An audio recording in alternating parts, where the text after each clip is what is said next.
decision-making powers that I held, because for good reason, I want to know that when my time comes that I'm no longer leader of the party, that I leave in place a machinery that can work.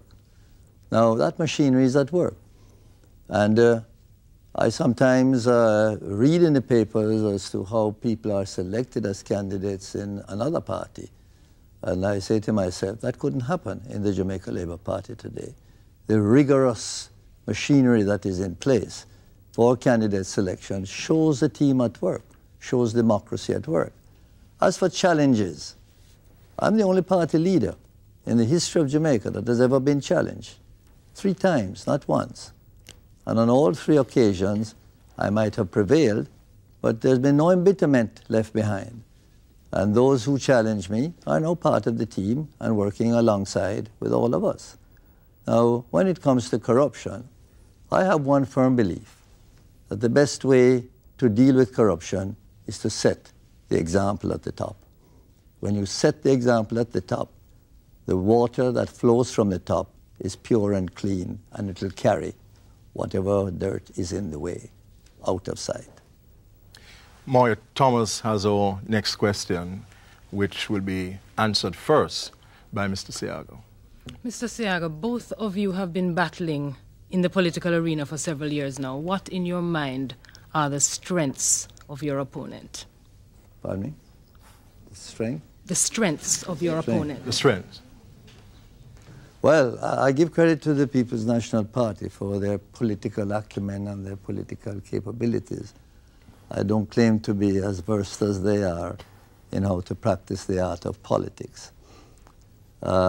I don't know why you want me to speak of the PNP without taking note of the strength of the JLP, which is quite the opposite of that of the PNP. But I do believe, however, that while it may be a strength to the party, it is a weakness to the state, because you cannot use politics as a means of decision-making to evaluate your programs and your projects in terms of political benefit only. When you do that, something else is going to suffer, and generally the economy suffers. That is what happened to us in the 70s. Politics was how we decided what should be done and what should not be done. And you know what happened then. The fact of the matter is that we must evaluate the decisions that have to go into making policies on the basis of what is affordable and what is good for the nation, not what is good for the party. And therefore, I don't want to be as good as the People's National Party is, and my team doesn't want to be either in terms of politics, just so long, of course, as we can win an election with the politics that we know. Mr. Patterson. The People's National Party is very proud of its record of social engineering, which it commenced in the 1970s and which it has continued in the 1990s. There's a theory that it takes cash to care. We think it's very important to get the finances in balance, but at the same time, there are needs of the people, the poor, the elderly, the dispossessed, the homeless, the disadvantaged, which have to be addressed. We have struck the right balance during the decade of the 1990s. As for the JLP, we have to recognize that our 2 founding fathers have left Jamaica with a rich legacy which we don't often appreciate. And that is, no matter what the swing of the political pendulum, there is always an opposition in place that exists, is vocal, is organized. And we have tried in our development of the parliamentary system, particularly during the 90s, to incorporate them more and more in the process of decision-making. And that is why we have established a number of House committees in which we have invited the opposition to participate. And they have contributed in several areas in a positive way. We take another break at this point, but we come back with more questions after this.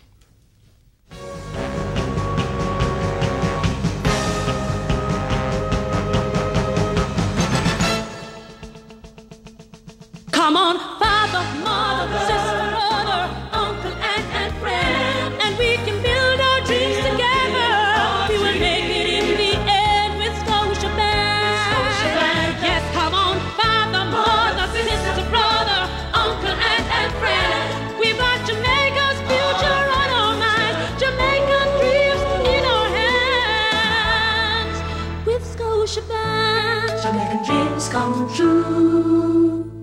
At Red Stripe, our commitment to Jamaica goes beyond our delivery routes, venturing into areas that impact on national development and the well-being of our people. Already associated with the more playful side of life in Jamaica, Red Stripe is just as dedicated and involved in many aspects of the wider community. From donating a mobile unit to the Jamaica Dental Association and supporting the blood bank, to sponsoring the 3 Miles Beautification Project, we are dedicated to contributing in meaningful ways. It's our way of reaffirming our connection with the people of Jamaica. Red Stripe, investing in Jamaica, making a difference. Red Stripe, the world's coolest beer company. What Midas will do for you. What Midas does for me? I don't carry cash anymore when I do my personal business. NCB 24-hour banking. Midas! As a working mother, I love the convenience of using Midas to shop. Midas is so easy to use. I even get cash instantly. From NCB, your bank, your future. Midas!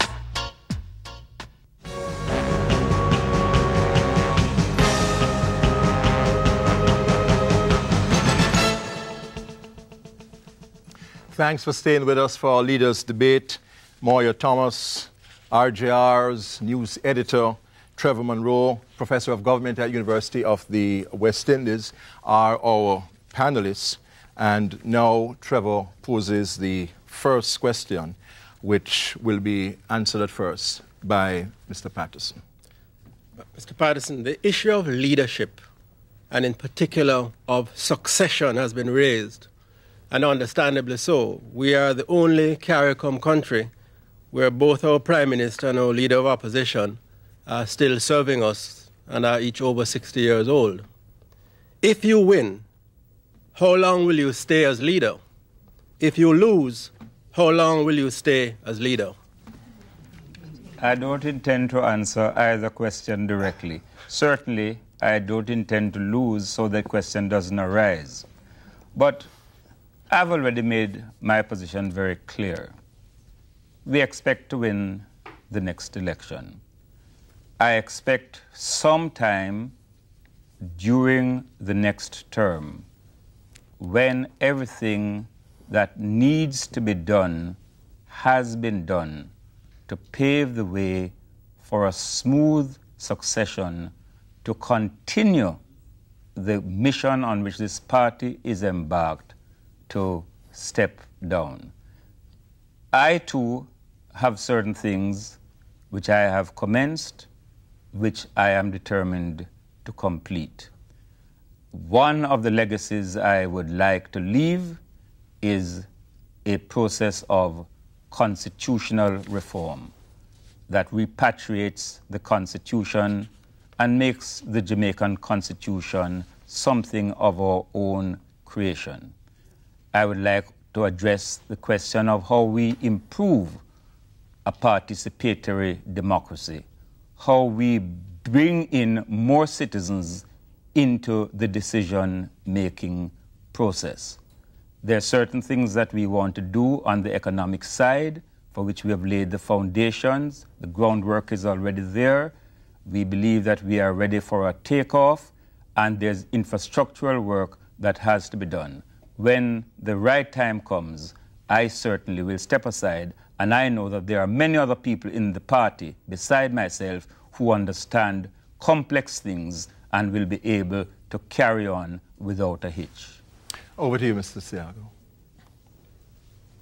The question of leadership and the question of succession are always bothersome issues to leaders, because while you lead, you must always look at what you will leave in place.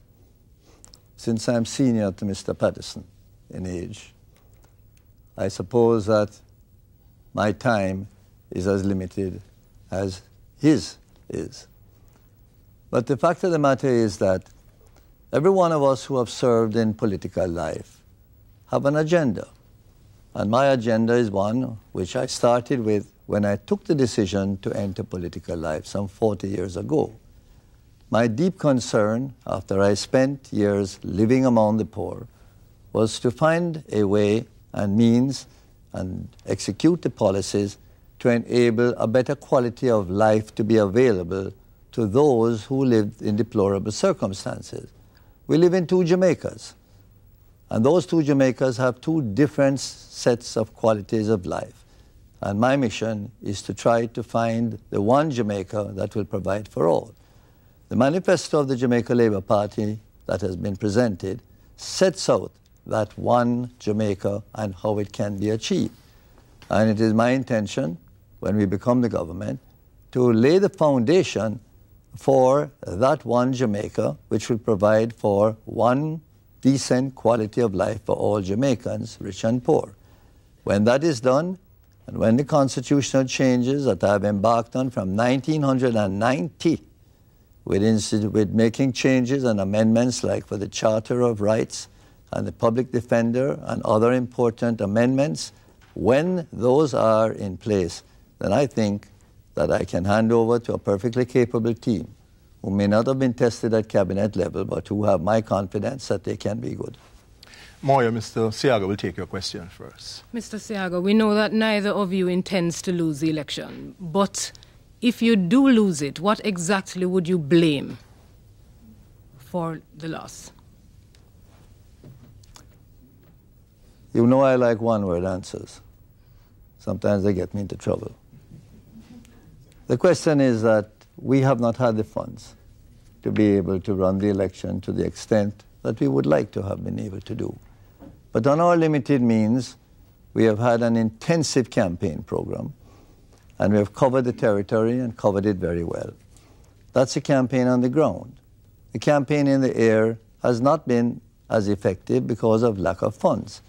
And therefore, to the extent that we may lag, we lag in that department. Nonetheless, the strength on the ground is what enables you to get your votes in the box, your organization and your campaign work. And we take note of the fact that there is an intensive swing going on at the moment, arising out of the events of the last weekend. And that swing, which is generated at the campaign level, is what we expect to take us to victory. So that I do not expect that we'll be facing the issue of a loss and what will explain the loss. Time for the break so we can take some messages from our sponsors.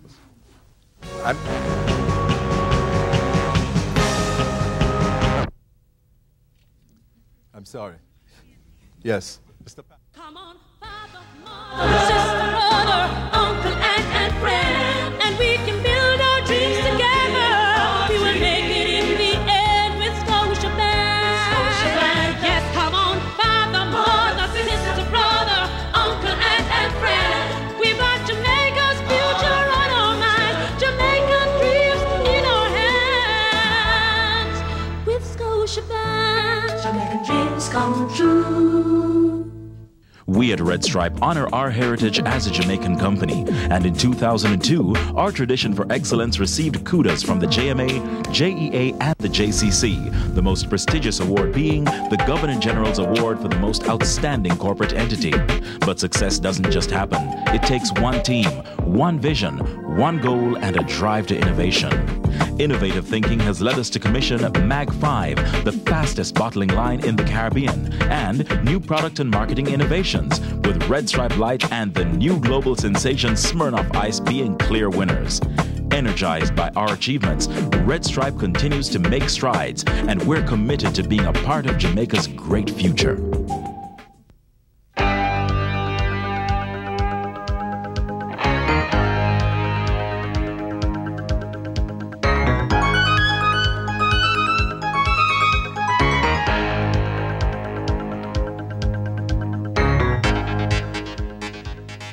It's 10 minutes past midnight, and she's paying her utility and cable bills.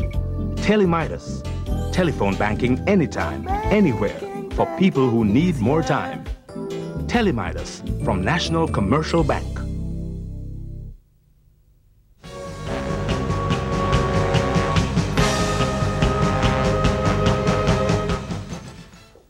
Welcome back. The intensity of the political debate affects even seasoned journalists. I omitted to ask Mr. Patterson to answer that question from Moya Thomas. I know repair.